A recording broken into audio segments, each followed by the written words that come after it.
Las enfermedades cardiovasculares siguen siendo la primera causa de mortalidad a nivel mundial. Esta condición hace que los especialistas que tratan a pacientes con patologías cardiológicas agudas y avanzadas tengan que tomar decisiones complejas sobre la indicación de medidas de soporte, integrando criterios clínicos, pronósticos y éticos. ¿Cómo identificar la delgada línea entre prolongar el tratamiento y cuando deja de tener beneficio?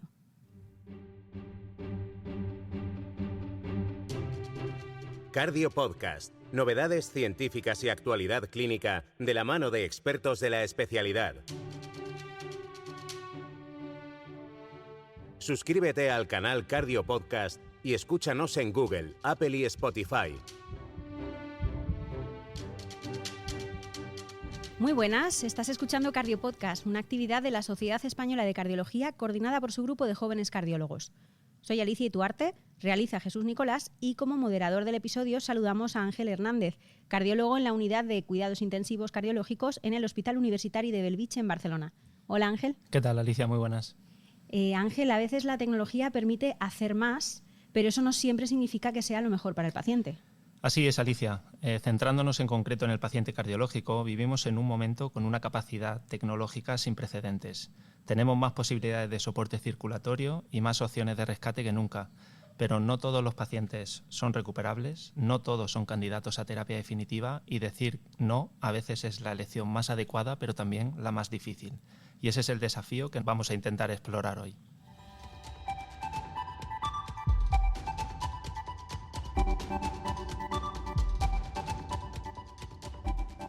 Saludamos ya a los tres especialistas a quienes hemos invitado para abordar este dilema. Albert Ariza Solé, jefe de la Unidad de Cuidados Intensivos Cardiológicos del Hospital Universitari de Bellvitge en Barcelona. Bienvenido, Albert. Hola, ¿qué tal? También estamos con Ana Hurtado Doce, intensivista en la Unidad Coronaria y Posoperados Cardíacos del Complejo Hospitalario Universitario de A Coruña. Muy buenas, doctora. Hola a todos. Y también con Andrea Severo Sánchez, cardióloga en la Unidad de Insuficiencia Cardíaca Avanzada y Trasplante del Hospital Universitario 12 de Octubre en Madrid. Hola, Andrea.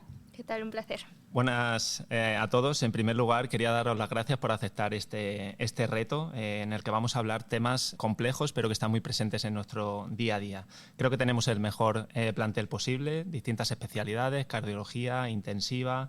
Tenemos gente que se ocupa de los pacientes críticos cardiológicos, insuficiencia cardíaca avanzada y venís de centro de referencia de trasplante y INCE avanzada en España. Entonces, para abrir el debate, empezaré con Ana. Me gustaría que compartieras tu proceso mental y expandirle la pregunta al resto cuando recibes un paciente en shock cardiogénico. En tu unidad, que inicialmente parece que no evoluciona bien en las primeras horas. ¿Qué preguntas te rondan en la cabeza antes de iniciar o escalar tratamientos?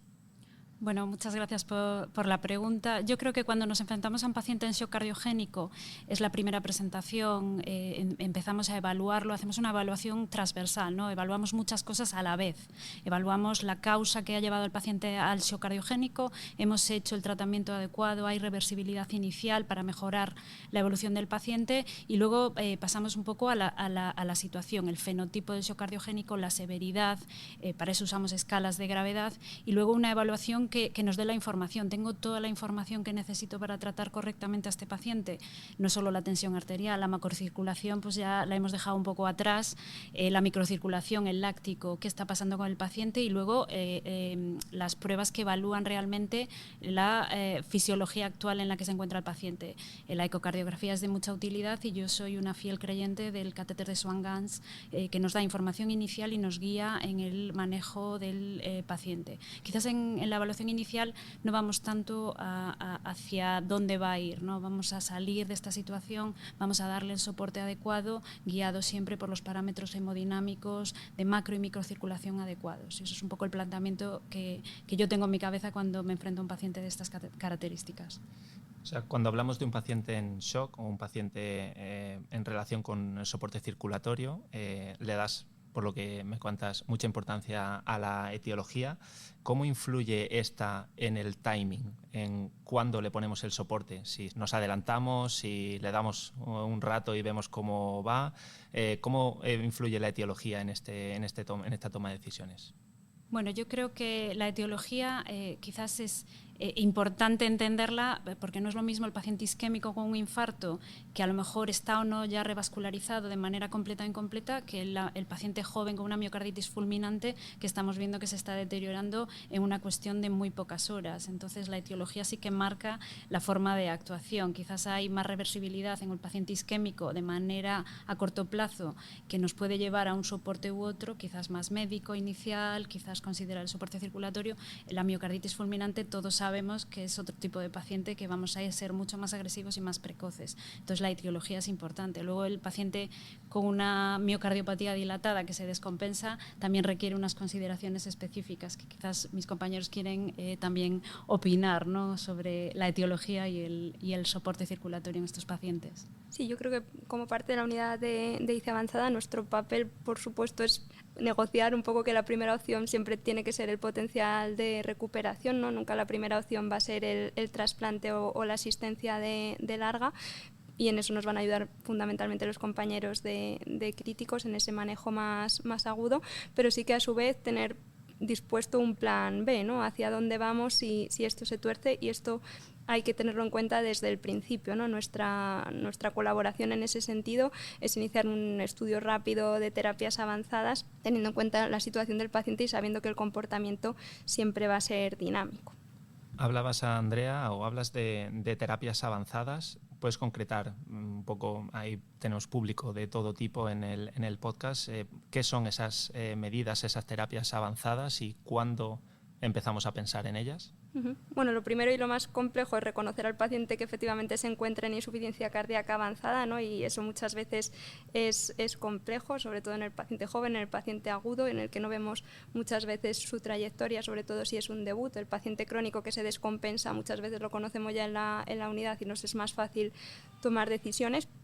Y a día de hoy las terapias avanzadas fundamentalmente son el trasplante cardíaco y las asistencias ventriculares de larga duración, fundamentalmente el HeartMate 3, ¿no?, que son las que han demostrado mejorar la supervivencia y mejorar la calidad de vida, ¿no? El cuándo, cómo, si una primero u otra, ¿no?, eso ya también es un motivo de debate que puede dar para largo, ¿no?, pero en primer lugar fundamentalmente sería el trasplante, y como segunda opción o como puente a la asistencia ventricular de larga duración, pasando o no por soporte mecánico de corta duración. Acabas de nombrar el concepto de puente A. ¿Qué significa este concepto? ¿Qué opciones tenemos? Bueno, yo creo que hay varios puentes, ¿no? En el agudo, ellos os podrán comentar más, yo creo que una cosa importante es puente a la decisión, ¿no? Cuando necesitamos tiempo para conocer más al paciente, ver cómo va a evolucionar, por ejemplo, si tiene datos de fallo multiorgánico, necesitamos conocer mejor las comorbilidades, necesitamos conocer si tiene soporte o no. Puente a la recuperación, si consideramos que va a tener potencial de recuperación. Puente a la candidatura, ¿no? Si consideramos que hay opciones de reversibilidad de las contraindicaciones que tiene, pues ya sea hipertensión pulmonar, hay que ver si revierte daño multiorgánico, y un poco lo que a mí me compete más, puente al trasplante, ¿no?, en el caso que no creamos que el paciente vaya a poder aguantar por la vía electiva. Yo, quizás es por sesgo profesional, pero el puente seguro que Ana está de acuerdo, que el puente casi siempre es la decisión. Cuando estás en enfermos en shock, casi nunca los conoces y casi nunca sabes cómo van a ir, si bien o mal. Y ahí creo que hay que apoyarse siempre en tres pilares. Uno, el perfil de paciente, lo poco que puedas saber, edad, comorbilidades groseras que se puedan saber. Dos, por qué está chocado. En este sentido es muy diferente un infarto reperfundido de forma precoz, una miocarditis, que no una dilatada o una condición peor. Y tres, ¿qué va a necesitar? Porque lo que pueda necesitar a lo mejor es una angioplastia o una contrapulsación, que es más o menos sencillo, a lo mejor cosas mucho más complejas. Y ahí creo que con esas tres patas tú tienes que empezar a decidir y reevaluar continuamente hasta dónde llegar. Creo que esa decisión es al ingreso, a las 6 horas, a las 24 y de forma continua durante un ingreso de ese tipo. Estáis de forma repetida diciendo que queréis más información, conocer más al paciente. ¿Por qué somos tan estrictos realmente para estas medidas avanzadas? ¿Qué repercusión tienen estas medidas avanzadas a largo plazo? Bueno, la mortalidad, ¿no?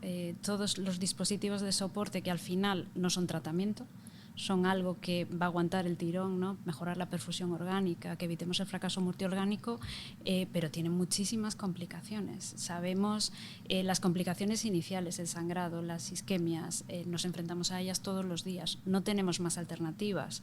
Entonces yo creo que es la principal limitación, y luego encima sabemos que muchos de estos dispositivos de soporte, cuando llevamos al paciente a terapias avanzadas, la mortalidad es muy alta y quizás inaceptable en muchos casos. Entonces por eso nos lo pensamos mucho, pero como decía Albert, en el momento inicial, el paciente pues, se está deteriorando, está entrando en esa espiral de shock cardiogénico y fracaso multiorgánico, tenemos que pararla para poder decidir. Entonces, en ese momento, pues salimos con lo que tenemos, ¿no? Yo creo que ser estricto es posiblemente una obligación que tenemos. Cuando coges un poco de perspectiva y miras desde atrás, ves que realmente casi todas no, pero muchas de las cosas que hacemos tienen una evidencia científica que es limitada. No hace tanto que el primer dispositivo de soporte circulatorio que ha mostrado beneficio en el shock, pues hace algunos meses, no mucho más, ¿no? La ventilación mecánica, la depuración extrarrenal, ¿no? Y realmente cuando haces cosas que no tienen una evidencia sólida y las expones al paciente a complicaciones, a estancias, al paciente y a sus familiares, realmente uno tiene que sopesar bien qué está haciendo. Eso, con los años quizás vas cogiendo un poco más de experiencia y práctica y vas viendo que a lo mejor darle sentido a lo que se hace con un poco más de perspectiva siempre es interesante. Lógicamente, cuando el paciente se va a complicar, si no tiene una perspectiva y una trayectoria clara, pues hay que siempre balancearlo con el riesgo de lo que va a pasar. Estáis hablando vosotros desde el punto de vista del crítico cardiológico, os preocupan, entiendo, las complicaciones y el pronóstico a corto plazo, y seguro que Andrea está pensando en qué pasa luego en la consulta de trasplante, qué pasa luego en el seguimiento del LVAD, el paciente es buen cumplidor, ¿no? En las últimas guías de trasplante hablan en un apartado bastante extenso de tener un adecuado soporte social y de la adherencia terapéutica. En este punto, ¿qué importancia tiene esto? Efectivamente, estaba pensando en eso mientras hablaban, que creo que es un escenario distinto. Hay que hacer una evaluación objetiva, que lo voy a repetir un montón de veces, porque creo que hay que salirse un poco de la opinión personal, ir a cosas objetivas en la valoración de las comorbilidades, pero también de la fragilidad, de los datos de desnutrición y de los aspectos psicosociales, ¿no? Que son los que tienen un poco más margen de irnos hacia la subjetividad. En nuestro centro, en el 12 de octubre, tenemos la verdad que una suerte de un apoyo psicológico importante en el grupo de trasplante, y desarrollamos una estrategia que la verdad que nos está funcionando bien. Es que nuestra psicóloga y trabajo social establecen, en caso de haber las contraindicaciones, teniendo en cuenta la adherencia no solo al tratamiento, sino a las medidas de autocuidado, hacen hincapié en la capacidad de decisión del paciente en una situación vulnerable, y lo que hacen es establecer unas condiciones. En lugar de decir, este paciente tiene contraindicado el trasplante, dicen, tiene condicionado el trasplante a verificar que se cumplen una serie de condiciones, como sea demostrar la adherencia al tratamiento, demostrar el abandono del consumo de tóxicos, disponer de un soporte familiar X, y supeditan eso a que podamos darle un sí después, y además proporcionan los medios para conseguir eso. Es decir, se aporta un seguimiento, si es necesario, pues grupos de deshabituación, apoyo psicológico, trabajo social, ¿no? Y con ello hemos conseguido, por así decirlo, rescatar pacientes. Si estos pacientes les damos un apto evitando abordar esos temas, muchas veces van a ir mal, y el pronóstico va a ser malo independientemente de que las comorbilidades médicas no lo sean, ¿no? Y sobre todo, si me apuras, más grave en el HeartMate 3, ¿no? Porque al final son pacientes que tienen una carga, pues, a nivel de las curas, del apoyo familiar, y que supone seguridad para el paciente si no es capaz de manejarse. Entonces yo creo que eso hay que saberlo antes, y que hay que hacer una evaluación, si cabe, más minuciosa y más compleja a veces que lo médico, por así decirlo, puramente. Y luego otra cosa que yo creo que hay que tener en cuenta es que a veces estas terapias se ven como milagrosas, y el paciente, es verdad que si no se somete a terapias avanzadas tiene un pronóstico muy malo, pero tiene que ser consciente de lo que implica ser trasplantado, ser un portador de una asistencia ventricular, ¿no? Y eso muchas veces, hasta que no hablan con otros pacientes, y se tienen que dar cuenta un poco que es cambiar una enfermedad por otra, ¿no? Convertirse en un paciente inmunodeprimido con unas visitas minuciosas, un régimen de tratamiento de por vida, o en un paciente que va a depender de una máquina para toda su vida.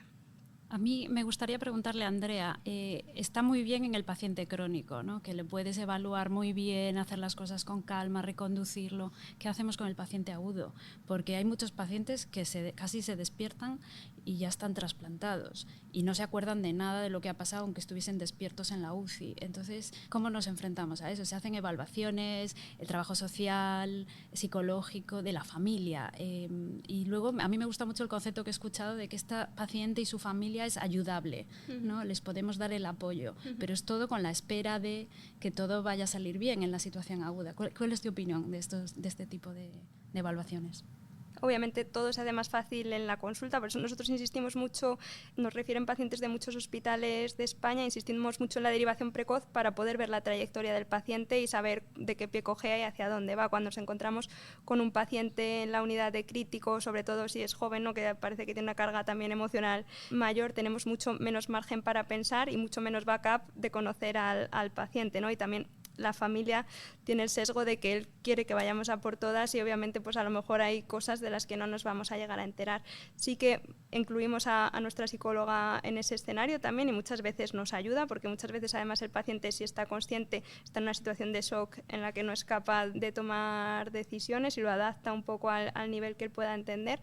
Y un debate también para nosotros es el tema del consumo de tóxicos, ¿no? Somos muy firmes en el crónico con el consumo de tóxicos, pero siempre nos genera duda en un paciente joven que debuta con un infarto, que sabíamos que fumaba hasta ese momento, pero no tenemos posibilidad de interpretar en ese momento ni dar la oportunidad de cómo va a ser su decisión a futuro, ¿no? Y muchas veces tomamos decisiones un poco más laxas que en el crónico tal vez somos más firmes, ¿no? Como Ana, creo que es crucial este tema. De hecho, me gustaría felicitar a los organizadores porque el tema es súper pertinente. A mí siempre me vienen a la cabeza varios casos que he tenido. Uno de ellos, un paciente que tuvo 3 o 4 trombosis de stent por incumplimiento terapéutico, por su perfil social y a las últimas, pues una repercusión hemodinámica, un shock, y lo acabamos trasplantando. Y lógicamente tuvo su rechazo, que era pues posiblemente previsible, pero realmente la presión que tú tienes, me acuerdo de la madre diciendo que le daba su corazón, o sea, situaciones que son muy complejas. Entonces, asegurar el cumplimiento terapéutico y el soporte social en según qué escenarios es súper complicado, súper necesario y realmente es un reto. Y creo que este tipo de iniciativas pueden servir para buscar iniciativas conjuntas y concienciar a la gente, ¿eh? Realmente son casos en que si tú no haces nada te sientes fatal y si haces algo pues tienes muchísimas dudas y creo que es muy pertinente de alguna forma poder objetivar qué probabilidad hay de que vaya a haber adherencia, de que vaya a haber soporte y que las cosas tengan sentido. O sea, yo creo que si no da pie a que podamos ofrecer el apoyo previo, tendremos que garantizar el apoyo posterior, ¿no? Porque si no, como bien dices, y lo vemos en el día a día, el que no tiene adherencia previa no la tiene después, ¿no? Y salvo honrosas excepciones, pues no le estamos aportando un beneficio en realidad. Bueno, dentro del debate, Andrea ya introducía esa capacidad que tiene el sistema público de, más allá de la sanidad, dar un soporte social, un soporte psicológico para ayudarnos no solo a estudiar al paciente, sino también a mejorar ese seguimiento y a que, bueno, pues al final las cosas se cumplan, ¿no? Esto lo tenemos en España, se está empezando a iniciar o ya lleva iniciado unos años, pero me gustaría, aprovechando que tenemos a Ana, que ha trabajado mucho tiempo en Londres, saber si esto también pasa en otros países o qué experiencia tienes en este sentido. Sí, muchas gracias. En Inglaterra la dinámica y la organización del soporte, ¿no? De tanto trabajo social, psicólogos, es muy similar a la de España. Lo que son es mucho más estrictos a la hora de decir, por ejemplo, ¿no? Pacientes que tienen hábitos o consumo de tóxicos son mucho más tajantes. Quizás allí son mucho más estrictos. No sé si es porque se considera que no son ayudables fuera del hospital. Sí que hay apoyo en cuanto a ayudas, apoyo psicológico, pero son muchísimo más estrictos. O sea, el paciente que no es cumplidor y que ha dejado de tomar sus antiagregantes y tenía unos stents, ese paciente no es trasplantable y es muy difícil que se cambie esa decisión. Entonces, en ese sentido, el apoyo quizás es el mismo, es muy similar al de España, pero son mucho más estrictos los criterios y la reversibilidad, ¿no? De esos comportamientos en los pacientes. Es la diferencia que yo veo.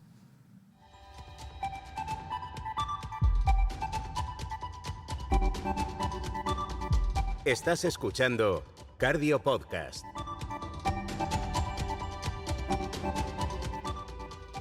Y ya lo estáis comentando, Ángel, que incluso tras seleccionar al paciente adecuado para estas terapias avanzadas, decidir hasta dónde llegar puede ser un verdadero dilema no solo clínico, sino también moral. Vamos a analizar qué influye en esta toma de decisiones con Albert Ariza, Ana Hurtado y Andrea Severo. Muy buena pregunta, Alicia, para esta segunda parte del debate en la que intentaremos identificar esa línea que separa el beneficio clínico de la futilidad. Andrea, voy contigo. En el bloque anterior hablábamos del concepto de puente A, pero ¿qué ocurre cuando durante la evolución entendemos que ese paciente ya no tiene estrategia de salida real? Muy buena pregunta, ¿no? Yo creo que igual de importante es saber sacar todo el arsenal terapéutico cuando es necesario y cuando hay que ir a por todas. También es igual de importante ser sensatos y saber cuándo hay que parar cuando estamos en una situación ya de futilidad terapéutica, ¿no? Lo complejo es llegar en esa ventana de oro, ¿no? Cuando podemos aportar el máximo beneficio al paciente. Si llegamos demasiado pronto, al paciente seguramente le aportaremos más riesgo que beneficio, y si llegamos demasiado tarde, pues cuando estemos ya en situaciones de daño orgánico establecido, shock con fallo multiorgánico, caquexia cardíaca, estamos ya en situaciones en las que el beneficio que le podemos aportar al paciente es mínimo. Yo, de nuevo, creo que hay que ir hacia evaluaciones objetivas. Nosotros lo analizamos en nuestro grupo, cuáles eran las causas por las que decíamos que no con mayor frecuencia a terapias avanzadas, y eran pacientes con comorbilidades con muy mal pronóstico, y en el ámbito agudo, shock con fallo multiorgánico, en general trasladados ya demasiado tarde. Y hemos hablado en varias ocasiones, de hecho es parte del título del capítulo, del concepto de futilidad.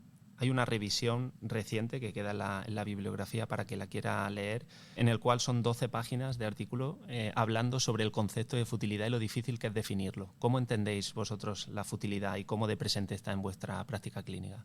Yo creo que cualquiera que trabaje con pacientes reales, en unidades de críticos, agudos u otros, lo tiene continuamente delante, porque cada vez tenemos pacientes más mayores, más comórbidos, y además es relevante porque cada vez tenemos más armas y el dilema es más real.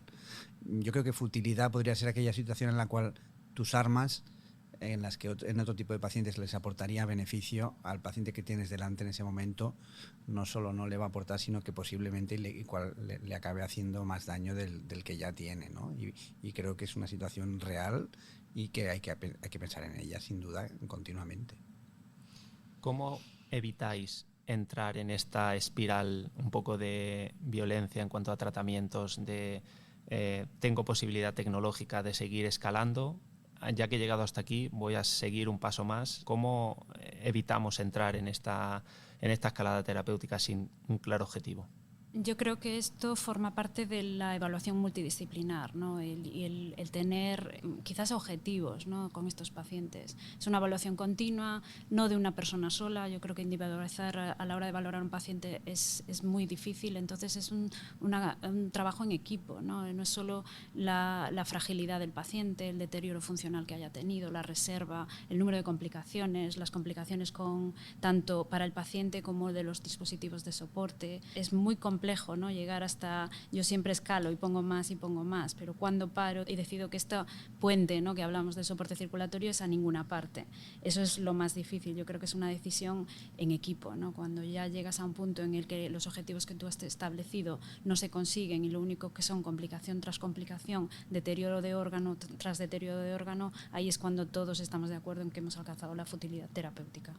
¿Creéis que a veces implantamos o escalamos dispositivos porque emocionalmente nos cuesta asumir que hay un límite en terapéutico? Hablo, por ejemplo, que lo habíais comentado antes, el no iniciar o escalar soporte en pacientes más jóvenes. Yo creo que eso forma parte de nuestra profesión. Realmente nunca vas a acertar siempre y si te tienes que equivocar, pues es quizás mejor equivocarse por pasarse ante la duda que no equivocarse sin hacer en un paciente que se podría haber beneficiado.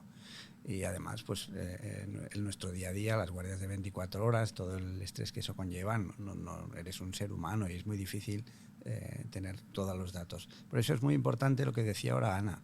Yo creo que la valoración en equipo, en multidisciplinar, y que tú puedas hacer sesiones mañana y tarde, comentar a los pacientes, sobre todo los más complejos, eso ayuda y enriquece las decisiones y las hace más sensatas, ¿no? Pero yo creo que es indudable que en el día a día muchas veces nos pasamos y es lógico que eso pase.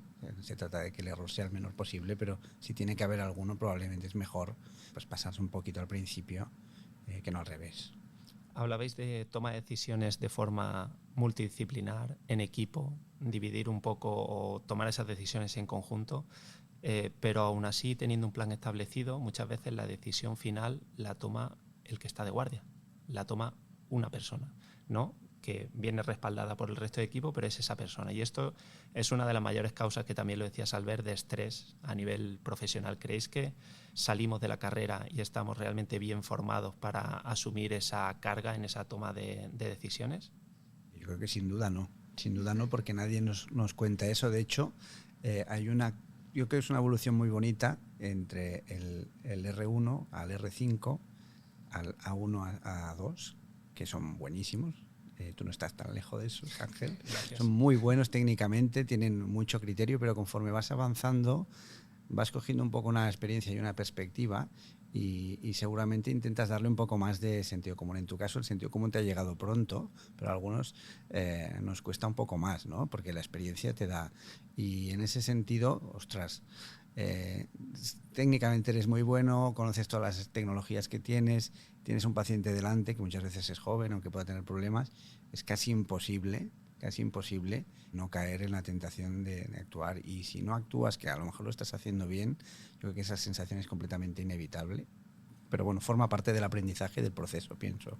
Sí, yo creo que para aliviar un poco la carga psicológica a nivel personal, fundamentalmente la decisión compartida con los compañeros de unidad coronaria, cardiología IC avanzada, los cirujanos, anestesistas, los que forman parte del proceso, y tal vez quitarnos ese peso de estoy rechazando al paciente, ¿no? Si no, la decisión que voy a tomar es la mejor con los medios que tengo, las herramientas que tengo para decidir la mejor para este paciente y en este momento. Yo creo que también hacérselo saber, obviamente, al paciente si es consciente y a la familia, ¿no? Que tengan confianza en nosotros, adaptarles la información un poco a lo que ellos sean capaces de entender, estar abierto a que nos expongan pues sus dudas, ¿no? Y yo creo que acompañar en todo el proceso, ¿no?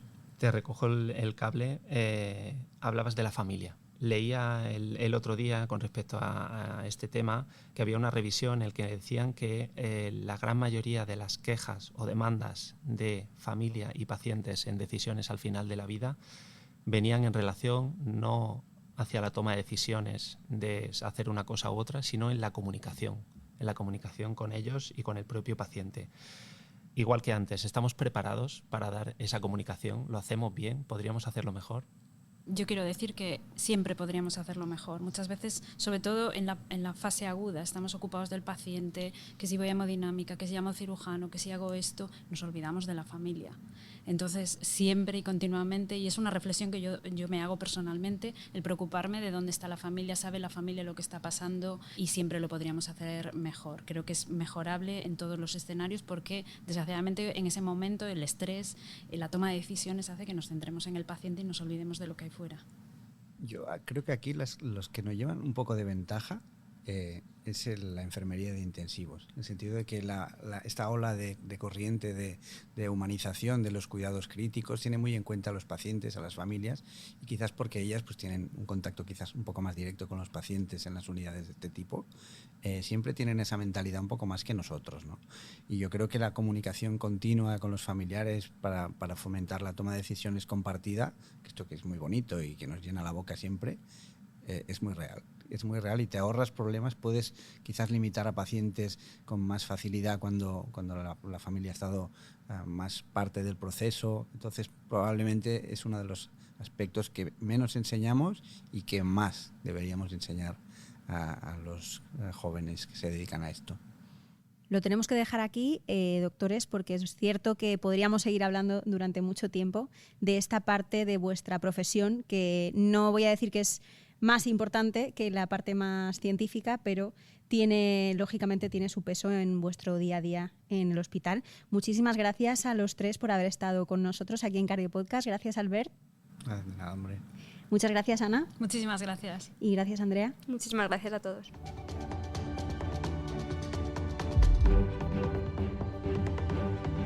Y nada, antes de irnos, Ángel, sí que te pediría que dejaras la conclusión final que te llevas para los oyentes de este episodio. Bueno, ha sido uno de los episodios más interesantes y se me ha quedado claramente corto. Lanzo ahí la idea para una segunda parte. Y es que la indicación de medidas avanzadas requiere un equilibrio entre la capacidad tecnológica y el beneficio real para el paciente. Lo fundamental es combinar tanto criterio clínico como ética y una comunicación efectiva, como hemos hablado, tanto dentro del equipo como con la familia y el propio paciente para al final tomar la mejor decisión. Te devuelvo la pelota, Ángel. Ya sabes que como moderador de Cardio Podcast tienes la oportunidad de proponernos un segundo episodio sobre este tema, que esa es labor de los moderadores en este programa. Así que muchísimas gracias por haberlo traído. Además de escuchar este y el resto de episodios en nuestra playlist, que tenéis disponible en Spotify, en YouTube y en Apple Podcast, ya sabéis que os vamos dejando la bibliografía recomendada de cada programa en la web de secardiología.es. Y si queréis sugerirnos temas o comentar los episodios, os leemos en Spotify. Volvemos en 2 semanas. Cardio Podcast, un programa de la SEC coordinado por su grupo de jóvenes cardiólogos.